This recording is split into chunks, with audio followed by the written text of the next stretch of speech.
Concursos públicos são a porta de entrada para uma vida mais tranquila e estável. E qualquer um pode passar, mesmo sem diploma superior. Meu nome é Luciana Lima e eu vou te ensinar o que fazer para ser aprovado ainda este ano. Clique no link da descrição. IPTU e IPVA, eu acho isso tão desnecessário. Só que tem uma coisa, outro dia eu estava começando a escrever um artigo sobre a questão do imposto sobre propriedade em repúblicas democráticas. O que você pensa sobre isso? Por quê?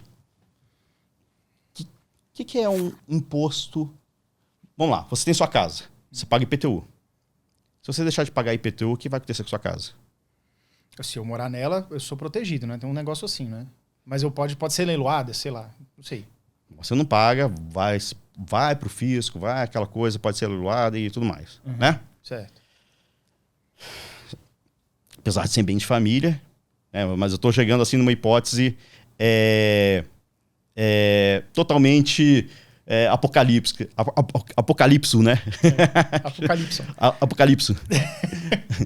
E aí, vamos supor que você chega e perde, né, o seu bem. Vai para o Estado. Quem que é dono desse bem?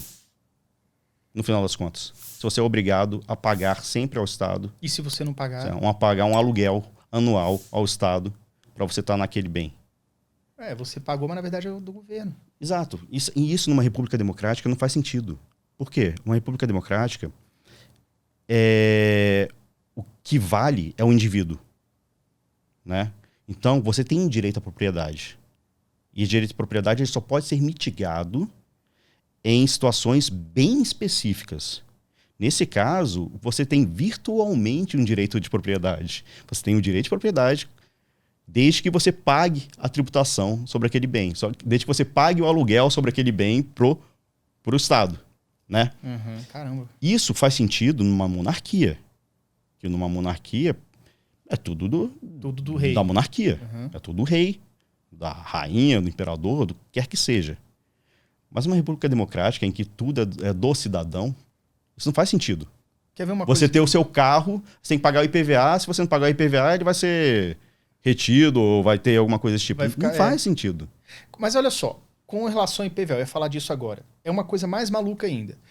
Se você parar para pensar, o IPVA ele faz um certo sentido, porque você tem que manter aquelas vias ali. Não faz sentido. Tudo bem. Acompanha o meu raciocínio. Depois você me bate. Acompanha o meu raciocínio. Então, beleza. Se eu estou usando essa via aqui, se eu estou usando esse asfalto, o cara vai ter que tapar o buraco, tá? Em tese, eu tenho que pagar e contribuir aquilo anualmente. Mas não faz muito sentido, porque, por exemplo, nos Estados Unidos, isso parece... O IPVA de lá é mais justo, porque é pelo peso do carro. Isso faz muito sentido. Se você tem um caminhão, a chance de você estragar o asfalto é muito maior do que um carro, uma bicicleta, uma moto. A bicicleta não, mas enfim, uma moto. Mas aqui não. Aqui é pelo preço do automóvel. Independente do peso dele, o que já não faz sentido. E outra coisa também que é muito maluca, que assim, depois de 10, 15 ou 20 anos, dependendo do estado, você deixa de pagar. Você continua rodando com o seu carro, desgastando o asfalto, mas esse ônus digamos que o dinheiro arrecadado seja todo para isso, vai para os donos dos carros mais novos. Olha só a maluquice pelo seguinte, você sabe que o preço no Brasil de 10 anos para cá triplicou ou quadruplicou dos automóveis, se você for olhar. Ou seja, carro novo está cada vez mais escasso e carro velho está cada vez mais abundante. Então daqui a pouco vai ter só 10% pagando IPVA e os outros 80%, 90% distribuindo, utilizando a via pública sem estar contribuindo, né? Enfim, o que você pensa disso? Tá, vamos. Primeiro, eu sou da ideia de que imposto sobre propriedade não devia existir, né? E, lógico, existe no Brasil por uma questão arrecadatória, meramente. Pura e simplesmente. O IPVA, ele existe só para arrecadar. Ele não serve para cuidar de rodovia nem nada, até porque imposto ele não é vinculado. Então, o imposto ele vai lá para o orçamento geral e vai servir para pagar os funcionários do governo, tudo. E no final, talvez, algum dia, alguém tape aquele buraco que nem a cara de quem foi eleito, entendeu? É isso. Explica isso pra gente, pra audiência. Então, assim, independente se você paga IPTU, IPVA... Qualquer imposto, ele não vai, tipo assim, ó, IPVA... Porque tem muita gente, tem governador, Não, tem presidente que fala assim, ó, esse imposto que você tá pagando aqui é pra saúde. Mas isso não existe isso. Não existe isso. Antigamente tinha taxa de rodagem, né? Você lembra? Os selinhos que ficavam lá? Selinho, Os selinhos, então, se você não tivesse, você tava montado. Então, como é taxa você pode vincular a manutenção da via pública. Se fosse uma taxa de rodagem, alguma coisa desse tipo, você poderia. Só que aí transformaram no imposto, né? E transformaram no IPVA. E no imposto, não. O imposto você vai lá para o orçamento geral e você pode virar qualquer coisa. Pode virar qualquer coisa. Pode virar evento do Alok aqui, entendeu? Pode virar isso. Caraca, velho.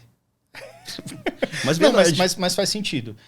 Então tá. Você diz então, continuando seu raciocínio, que eu te interrompi, o IPTU, o imposto sobre qualquer propriedade, seja móvel ou imóvel, não deveria existir.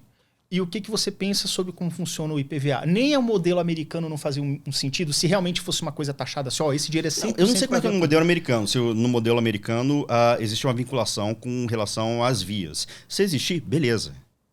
Tá, é justo, contanto que seja efetivamente gasto, né, em boas vias e tudo mais. Não adianta você chegar lá, pagar, sei lá, 1 bilhão e o cara chega lá e constrói uma via feita de cuspe e barro, entendeu? De qualquer jeito. Lá. Barro batido. Fala, tá aqui, ó. Eu construí 1 bilhão, serviu pra isso aqui, ó. A inflação tá aí, ó. Caraca. Cara, mas é tão louco isso, porque as pessoas não percebem, e isso é muito moeda de troca para uma população que não percebe como está sendo assaltada todos os dias. Isso não tem nada a ver com o governo, cara. Todo governo isso é uma falácia tributária, você achar que o seu IPVA, o IPVA que você está pagando, vai para a rodovia. Ou então, essa é uma das falácias. Por exemplo, a CPMF, que é mais um imposto lá para tudo que você faz, você paga. Não, isso aqui é para saúde. Isso é falácia para conseguir ganhar aprovação popular, não é? Não, como é contribuição, a contribuição ela pode ser, ela tem uma destinação. Né? Então ela poderia ser utilizada na saúde. Realmente, quando é contribuição, pode ser e deve ser, na verdade, ser utilizada na destinação daquilo. Só que é aquela história, você tem que ver como está sendo feito o cálculo daquilo, né? Se a contribuição está sendo efetivamente destinada à saúde em si, né? Ao fim da saúde, ao meio da saúde. A prevenção. A finalidade dela, a prevenção. Ou se está sendo gasto, por exemplo, em, sei lá, 130 ar-condicionados para uma sala desse tamanho aqui. Para que... Mas deixa eu te perguntar uma coisa. O que você pensa sobre a aplicação das multas de trânsito, e também sobre a destinação desses recursos? Muitos falam que é para campanha de trânsito. Porra. Cara, aí já não é uma questão tributária, mas é uma questão, tipo assim, eu acho que você botar para campanha de trânsito é muito subjetivo, né? Acho que é forçando a barra. Acho que eles têm que entrar assim, cara, isso aqui é o orçamento do Detran mesmo, vai pagando. Sim. Porque é real, velho. Bota como orçamento do Detran, bota para melhorar equipamento de fiscalização, melhorar isso. Ou então você poderia realmente utilizar as multas para melhorar a sinalização de trânsito ou ajudar as vias públicas, né? A causar menos acidentes. Faz muito sentido isso. Se fosse uma tarifação nesse sentido. Mas no caso é uma multa, que é outra coisa, outra realidade. Sim.